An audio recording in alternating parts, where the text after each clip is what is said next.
Antes de 2017, procesar lenguaje con redes neuronales era como intentar leer un libro obligado a pronunciar cada palabra en voz alta antes de pasar a la siguiente. Las arquitecturas dominantes eran las RNN, redes recurrentes, y sus primas más sofisticadas, las LSTM. Y ambas tenían un problema de base: procesaban la secuencia paso a paso, un token tras otro sin ningún paralelismo. Espera, ahí ya me surge una duda. ¿Por qué no se podía procesar todo en paralelo? Hoy en día tenemos GPUs con miles de núcleos. ¿Qué impedía lanzar el análisis de todas las palabras de una frase al mismo tiempo? Buena pregunta. El impedimento es que el orden importa. En lenguaje, la diferencia entre el perro muerde al hombre y el hombre muerde al perro no está en las palabras, está en su posición. Las RNN necesitaban mantener un estado oculto que se actualizaba con cada palabra, como una memoria que va acumulando contexto. Pero eso significa que para procesar la palabra número 10, primero tienes que haber procesado la 9, la 8, la 7, no hay atajo. Vale, entiendo que el orden es crítico. Pero no podríamos simplemente etiquetar cada palabra con su posición, palabra 1, palabra 2, palabra 3, y luego lanzar todo el lote en paralelo a la GPU. Así cada token sabe dónde está. Esa intuición es precisamente lo que después resolvieron los Transformers, pero con las RNN no funcionaba porque su arquitectura era intrínsecamente secuencial. Cada paso necesita la salida del paso anterior. Es como una cadena de montaje, no puedes ensamblar la pieza 5 si la pieza 4 aún no ha pasado por la estación anterior. Y eso tenía dos consecuencias graves. Dime la primera. Que entrenar era lentísimo. No podías aprovechar el paralelismo de las GPUs, porque cada token esperaba al anterior. Pero el segundo problema era aún más limitante: las dependencias largas. ¿Dependencias largas? ¿Te refieres a cuando una palabra al principio de la frase determina algo que pasa mucho después? Exacto. Imagina esta frase: el gato que persiguió al ratón que se comió el queso estaba cansado. ¿Quién estaba cansado? El gato, no el queso ni el ratón. Para que el modelo lo sepa, tiene que conectar gato con estaba cansado, a pesar de que hay muchas palabras entre medias. Con las RNN, esa información se va diluyendo paso a paso, como en el juego del teléfono. Las LSTM mejoraron el problema con compuertas que decidían qué recordar y qué olvidar, pero no lo resolvían del todo. Entonces, en la práctica, ¿qué pasaba con frases largas o documentos enteros? ¿El modelo simplemente perdía el hilo? Sí, y eso era un limitante enorme para traducción automática, resumen de textos, o cualquier tarea donde necesitaras contexto lejano. Y además, como no había paralelismo, escalar a modelos más grandes requería muchísimo más tiempo de cómputo. La industria estaba empujando contra una pared. Y ahí llegó el paper que lo cambió todo. Exacto. En 2017, un equipo de Google publicó Attention is all you need. El título ya lo dice todo: la atención es todo lo que necesitas. Propusieron una arquitectura nueva, el Transformer, que eliminaba por completo la recurrencia.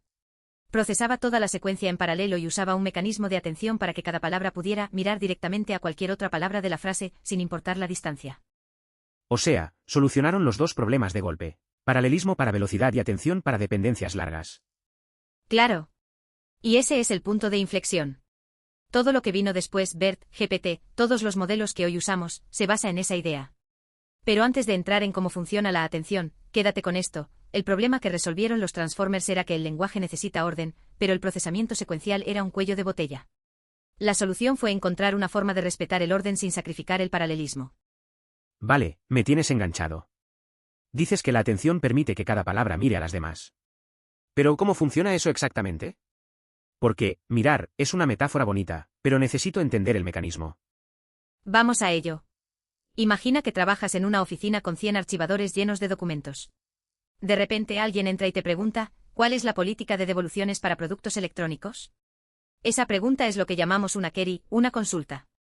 Tú necesitas encontrar la respuesta entre los archivadores. Vale, la query es la pregunta. ¿Y los archivadores son los tokens? ¿Las otras palabras? Exacto. Pero no todos los archivadores te sirven. Primero miras las etiquetas de cada archivador, esos son las keys, para saber si contienen información relevante. Un archivador etiquetado política de devoluciones tiene una key que coincide con tu query. Otro etiquetado menú de cafetería no te sirve. Así que asignas un peso de atención alto al primero y casi cero al segundo. Entonces las keys son como los títulos o las etiquetas que te dicen de qué va cada token. Y la atención básicamente calcula que también encaja la query con cada key. Eso es. Y luego, una vez que sabes qué archivadores son relevantes, abres los que importan y sacas el contenido. Esos son los values. El value es la información real que contiene ese token.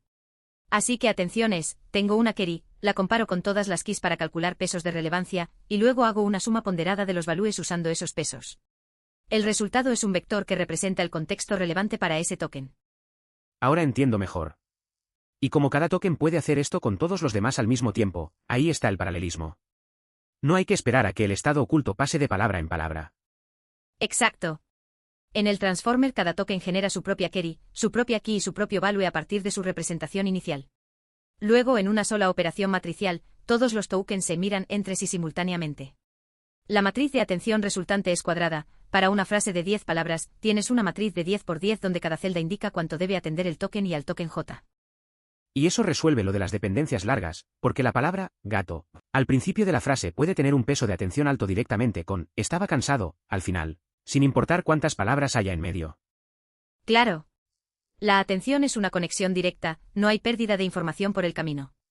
Pero hay un matiz importante, una sola atención no basta. Por eso el transformer usa atención multicabeza. Multicabeza. Eso suena a que hay varias atenciones funcionando en paralelo. Sí.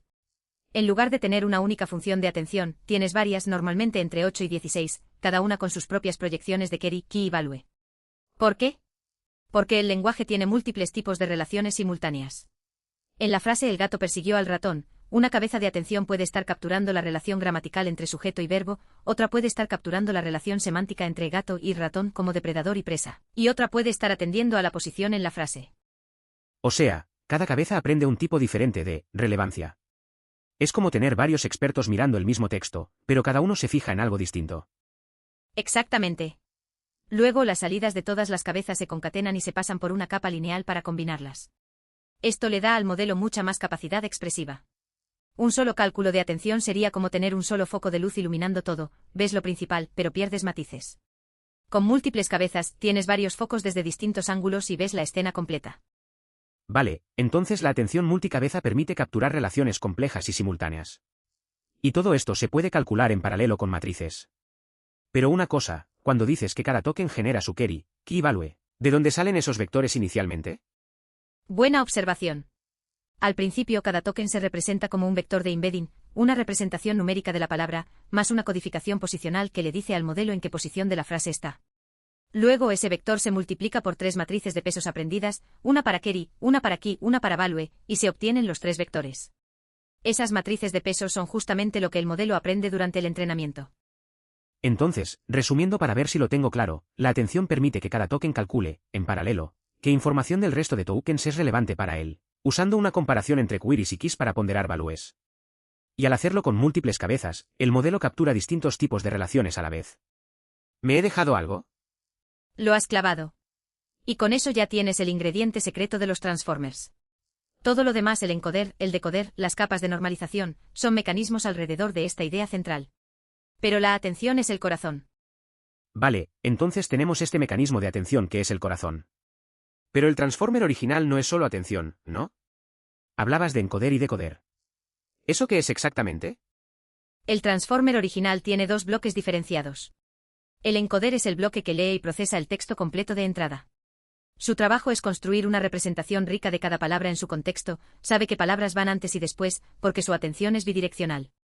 El decoder, en cambio, es el bloque que genera texto nuevo paso a paso. Recibe la representación del encoder y va produciendo tokens uno tras otro. O sea, el encoder entiende, el decoder crea. ¿Pero siempre se necesitan los dos? Porque yo conozco modelos como GPT que solo generan texto, y BERT que solo entiende. Exacto, no siempre se usan los dos. El transformer original se diseñó para traducción automática, el encoder lee la frase en el idioma origen, el decoder genera la traducción. Pero la comunidad rápidamente se dio cuenta de que podías usar solo una parte. BERT usa solo el encoder, aprende a entender el lenguaje, a captar el contexto de cada palabra. GPT usa solo el decoder, aprende a generar texto de forma autónoma. Entonces la diferencia clave entre entender y generar está en qué bloque usas. Pero eso de que la atención sea bidireccional en el encoder, ¿qué implica exactamente? Porque en el decoder imagino que no puedes mirar hacia adelante, si aún no has generado esas palabras. Ahí has dado en el clavo. El encoder usa atención bidireccional, cada token puede mirar a todos los demás tokens, tanto los que están antes como los que están después. Es como leer un libro completo, tienes toda la información disponible desde el principio. El decoder, en cambio, usa atención unidireccional o causal, cada token solo puede atender a tokens anteriores, nunca a los futuros. Y eso se consigue con una máscara de atención. ¿Una máscara, como un filtro que impide que el modelo haga trampas? Exacto. En la práctica, la máscara es una matriz que pone un valor de menos infinito en las posiciones que corresponden a tokens futuros. Cuando la atención calcula los pesos, esas posiciones se convierten en cero después de aplicar la softmax. El modelo literalmente no puede ver las palabras que aún no ha generado. Es la diferencia entre leer un libro, tienes acceso a todo, y escribir un libro, solo sabes lo que ya has escrito, no lo que vas a escribir después. Vale, esa analogía me queda clarísima. Entonces, cuando GPT genera texto, está usando un decoder con atención enmascarada, solo mira hacia atrás. Y cuando BERT analiza una frase, usa un encoder con atención completa, lo ve todo. ¿Y por qué hay modelos que eligen uno u otro? Depende de la tarea. Si quieres entender el lenguaje, clasificar sentimientos, responder preguntas extrayendo información, el encoder bidireccional es mejor, porque capta el contexto completo. Si quieres generar texto, escribir un artículo, mantener una conversación, necesitas el decoder autoregresivo, porque la generación es inherentemente secuencial.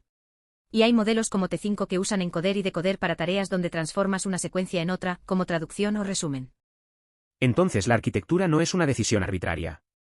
Cada configuración está optimizada para un tipo de problema.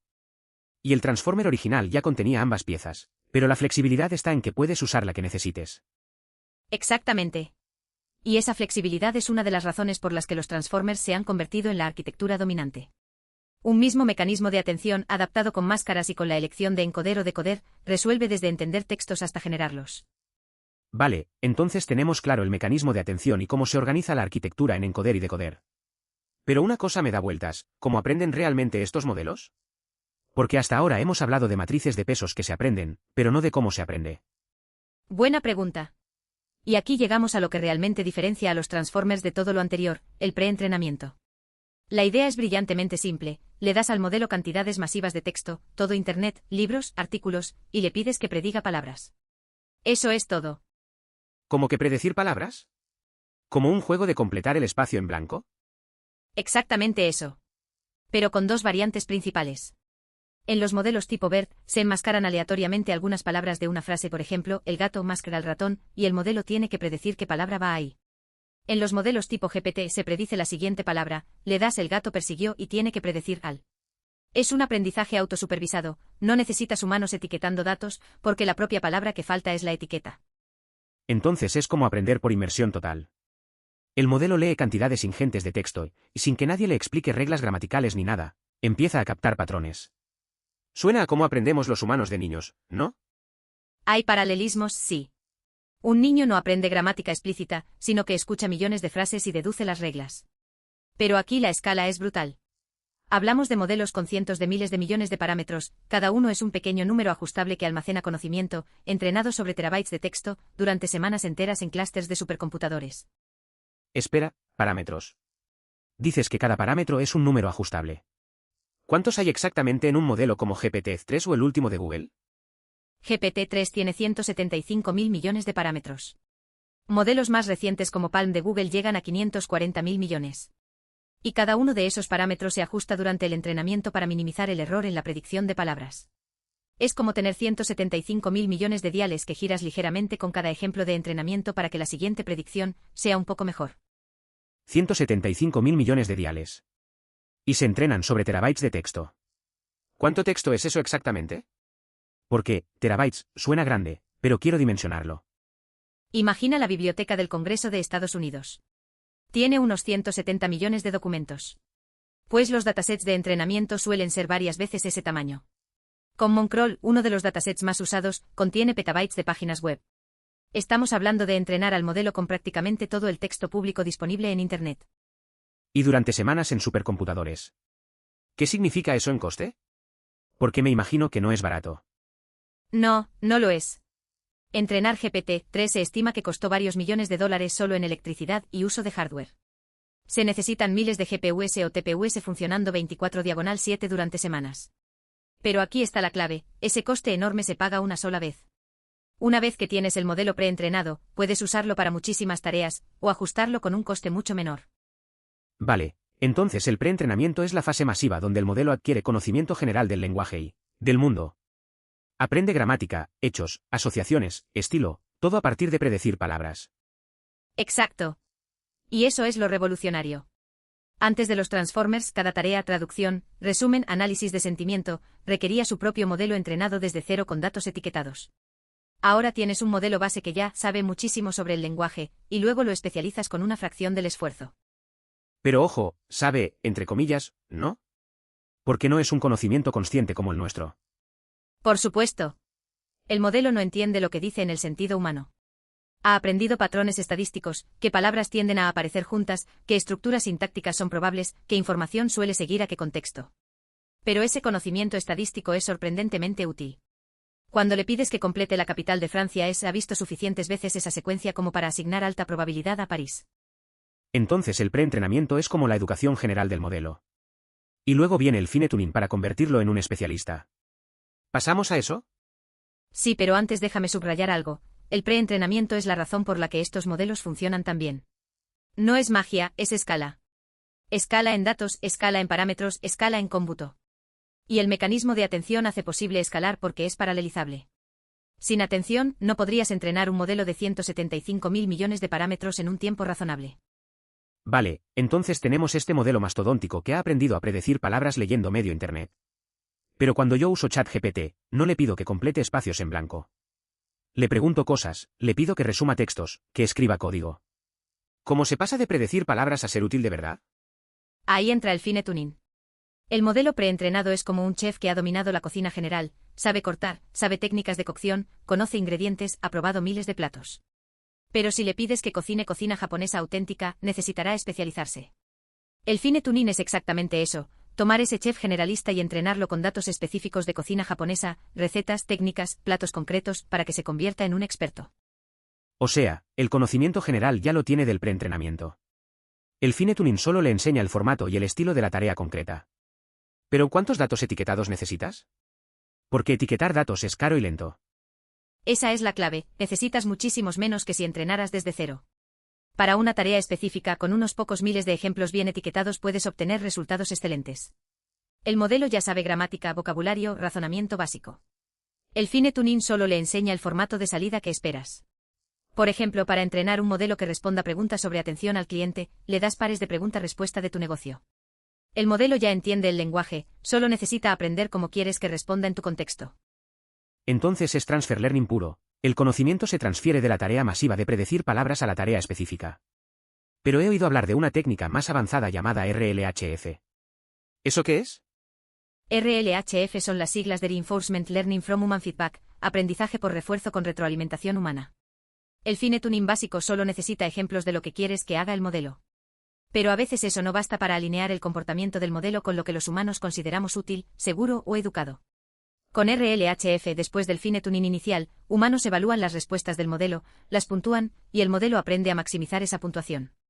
Es como si el chef ya sabe cocinar japonés, pero luego los clientes le dicen este plato está demasiado salado, o esta textura no es la adecuada, y él ajusta su técnica para que le pongan mejores críticas.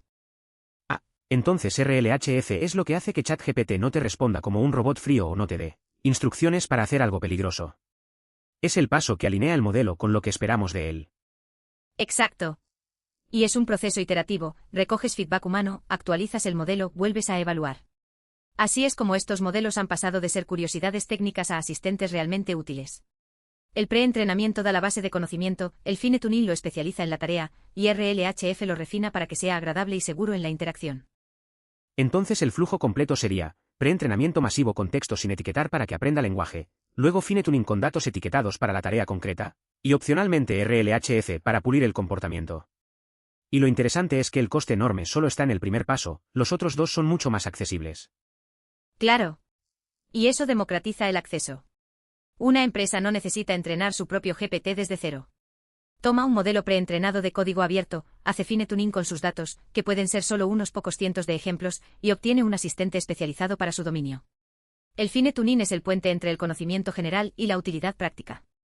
Vale, entonces tenemos el flujo completo: preentrenamiento masivo, fine tuning con datos propios, y opcionalmente RLHF para refinar. Pero todo esto suena muy teórico. Llevémoslo a la práctica. ¿Qué aplicaciones reales están funcionando hoy en las empresas con Transformers? Varias, y algunas ya son quema de ti. El caso más extendido son los chatbots de atención al cliente. Una empresa toma un modelo base, le hace fine tuning con su base de conocimiento, políticas de devolución, preguntas frecuentes, catálogo de productos, y obtiene un agente que resuelve el 80% de las consultas sin intervención humana. El ahorro es inmediato, menos gente en el call center, respuestas en segundos. Pero eso es solo chatbots. He visto aplicaciones más interesantes en procesamiento de documentos. Por ejemplo, resumir automáticamente contratos largos o informes financieros. ¿Eso funciona bien? Muy bien, cuando el modelo se ajusta al dominio. Un transformer con fine tuning en documentos legales puede resumir un contrato de 50 páginas en 3 párrafos que capturan las cláusulas esenciales. Y el análisis de sentimiento, clasificar si un correo de queja es urgente o una reseña es positiva, se hace con precisión de más del 90% con modelos relativamente pequeños, no hace falta GPT-4. ¿Y generación de informes? Porque he oído que se usan para redactar reportes periódicos de ventas o informes de mercado. Sí, pero con cuidado. El modelo puede generar el texto base. Las ventas del Q3 crecieron un 12% impulsadas por la región norte a partir de datos estructurados. Pero necesita supervisión humana para verificar cifras, porque las alucinaciones son un riesgo real. No es autónomo al 100%, pero reduce drásticamente el tiempo de redacción. Hablando de riesgos, hablemos de costos y latencia. Porque supongo que no todo el mundo puede permitirse tener un modelo gigante corriendo en producción. Ahí hay que ser pragmático. Para una tarea simple como clasificar sentimiento, un modelo pequeño como Distill-BERT, que es una versión comprimida de BERT, funciona en milisegundos en una CPU normal y cuesta céntimos al mes. Para generación de texto larga, necesitas GPUs y modelos más grandes, y ahí la latencia puede ser de segundos y el coste de cómputo significativo. La regla es, usa el modelo más pequeño que resuelva la tarea. Entonces, ¿cuándo no debería usar un transformer? Porque a veces parece que todo el mundo quiere meter un LLM en cualquier problema. Buen criterio. No uses un transformer si tu tarea se resuelve con una expresión regular, un algoritmo de búsqueda simple o un modelo clásico de Machine Learning. Por ejemplo, extraer un número de teléfono de un texto no necesita un LLM. Tampoco si necesitas latencia de milisegundos absoluta, como en sistemas de trading algorítmico. Y desde luego no si no tienes datos para hacer fine tuning o si el coste de una alucinación es inaceptable, como en diagnósticos médicos sin supervisión humana. La pregunta correcta no es, ¿puedo usar un transformer?, sino, ¿es la herramienta adecuada para este problema concreto? Me gusta ese criterio práctico. Pero ya que mencionas el riesgo de alucinaciones, hablemos de las limitaciones reales de estos modelos. Porque hasta ahora suena todo muy bonito, pero sé que tienen debilidades importantes. Muchas, y es sano reconocerlas. La primera y más evidente son las alucinaciones. El modelo inventa información con total seguridad. No es que mienta, que no distingue entre lo que ha aprendido de datos fiables y lo que ha visto en un foro de Internet. Para él, todo es un patrón estadístico.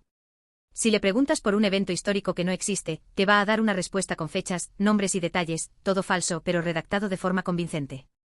Y eso es peligroso en aplicaciones donde la precisión importa. Diagnósticos, contratos legales, información financiera. ¿Cómo se mitiga? Con supervisión humana, sistemas de verificación externos y técnicas como Retrieval Augmented Generation, que fuerza al modelo a basarse en documentos reales. Pero no está resuelto del todo. Luego está el límite de contexto. Estos modelos tienen una ventana de atención finita. GPT-4 tiene unos 128.000 tokens, que son como 200 páginas. Parece mucho, pero para analizar un libro entero o una base de código grande te quedas corto. El modelo literalmente olvida lo que está más allá de esa ventana. Y luego están los sesgos. Si el modelo se entrenó con todo Internet, también aprendió todos los prejuicios, estereotipos y contenido tóxico que hay en él. Exacto. Los sesgos de género, raza, cultura, están incrustados en los datos de entrenamiento. Una empresa que use estos modelos sin hacer fine tuning cuidadoso puede perpetuar discriminación sin saberlo. Es un área de investigación muy activa, como detectar y mitigar sesgos sin perder capacidad. Y no olvidemos el coste computacional y energético. Entrenar un modelo grande emite tanto CO como varios coches en toda su vida útil. Y ejecutarlo en producción, cada vez que haces una consulta, consume electricidad no trivial. Eso me lleva a una pregunta de fondo. Si estos modelos son tan buenos imitando lenguaje, ¿podemos decir que realmente entienden lo que dicen? No, y es importante tenerlo claro. Entender implica tener un modelo del mundo, intenciones, conciencia. Un transformer no tiene nada de eso. Es una máquina de completar patrones estadísticos. Cuando te responde no sabe lo que dice, no tiene creencias, no tiene intenciones. Es como un loro muy sofisticado que ha memorizado combinaciones de palabras. El hecho de que suene coherente no significa que haya comprensión real. Y esa distinción no es filosófica, tiene consecuencias prácticas. Por eso alucina, por eso es sensible a la redacción de la pregunta, por eso puede ser engañado con facilidad. No hay una mente ahí dentro por muy inteligente que parezca. Entonces, resumiendo, alucinaciones, límites de contexto, sesgos, coste energético, y la falta de comprensión real. Son limitaciones serias, pero al menos sabemos dónde están las fronteras. Exacto. Y saberlas es clave para usar estas herramientas con criterio. No son magia, son tecnología con fortalezas y debilidades muy concretas. Y todas esas limitaciones son áreas activas de investigación. Nadie dice que vayan a resolverse mañana, pero la comunidad está trabajando en cada una de ellas. Vale, Daniel, hemos recorrido mucho terreno. Vamos a cerrar con el mapa mental para que no se te escape nada. 3 ideas clave: atención, preentrenamiento y fine tuning. La atención es el mecanismo que permite que cada token mire a todos los demás en paralelo con queries, keys y values. Eso resolvió el cuello de botella de las RNN y permitió escalar a modelos masivos. Déjame ver si lo puedo explicar con mis palabras. El transformer funciona porque la atención permite procesar toda la secuencia a la vez, no paso a paso, y capturar relaciones entre palabras lejanas sin que se pierda información. Luego, con el preentrenamiento, predecir palabras a escala de Internet, el modelo adquiere un conocimiento general del lenguaje y del mundo. Y con el fine tuning, especializas ese conocimiento para una tarea concreta con pocos datos. ¿Correcto? Lo has clavado. Y añadiría que el fine tuning se puede refinar con RLHF para alinear el comportamiento con lo que esperamos como usuarios. Pero el núcleo es ese: atención como motor de paralelismo y contexto, preentrenamiento como base de conocimiento masivo, fine tuning como especialización eficiente. Y no olvidar las limitaciones: alucinan, tienen ventana de contexto finita, arrastran sesgos, cuestan dinero y energía, y no entienden realmente lo que dicen por muy convincentes que suenen. Exacto. Saber eso es lo que separa a quien usa la tecnología con criterio de quien la usa como una caja mágica. Y con eso creo que tienes lo fundamental para entender los transformers. Lo demás, variantes de arquitectura, técnicas de optimización, detalles de implementación, son cosas que irás descubriendo sobre la marcha según las necesites.